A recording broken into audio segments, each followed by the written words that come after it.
শুনলে অবাক হবেন, পৃথিবীর সবচেয়ে ক্ষমতাবান মানুষ হয়েও নেপোলিয়ন বোনাপার্ট তীব্র ভালোবাসার বিনিময়ে ভালোবাসা ফেরত পান নাই।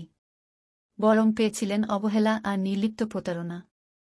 নেপোলিয়ান যে মেয়েরে পৃথিবীর পুরো সাম্রাজ্য দিয়ে দিতে চাইছিল, সেই মেয়ে নেপোলিয়ানের জন্য বড় একটা চিঠিও লেখে নাই। নেপোলিয়ান এই মেয়ের জন্য বিরাট বিরাট চিঠি লিখত। এমনকি যুদ্ধের সময় ছবি রেখে দিত পকেটে। সময়ে অসময়ে চুমু খাইত সেই ছবিতে। এত ক্ষমতাধর একজন মানুষ, অথচ বউয়ের কাছে যাইয়া অসহায়ের মতো বলত আরেকটু বড় চিঠি লিখতে, যাতে এত দ্রুত শেষ হয়ে না যায়। বাদ জোসেফাইন বোনাপার্ট কোনদিনও সেই বড় চিঠি লেখে নাই। অথচ এরে বিয়ে করার জন্য নেপোলিয়ন পরিবারের বিরুদ্ধে গেছে।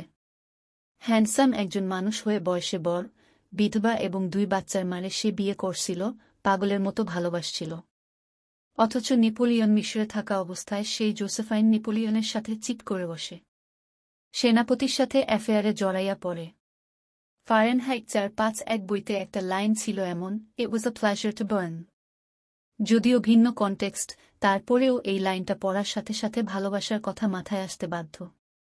এই পৃথিবীতে ভালোবাসার যে বড় আনন্দ কিছু নাই, ভালোবাসার চেয়ে কষ্টেরও সম্ভবত কিছু নাই। ভালোবাসার সবচেয়ে বড় ব্লাইন্ড স্পট হল, আপনি কাকে ভালোবাসবেন বা বাসবেন না, সেইটা আপনার হাতে। কিন্তু আপনাকে কে ভালোবাসবে বা বাসবে না, ওইটা আপনার হাতে থাকবে না। ভালোবাসাই এই পৃথিবীর এমন এক ব্যবসা, যেখানে আপনার সকল ইমোশনাল ইনভেস্টমেন্ট বিফলে যাবে, যাই নাও আপনি ওখানে ঢালতেই থাকবেন, ঢালতেই থাকবেন।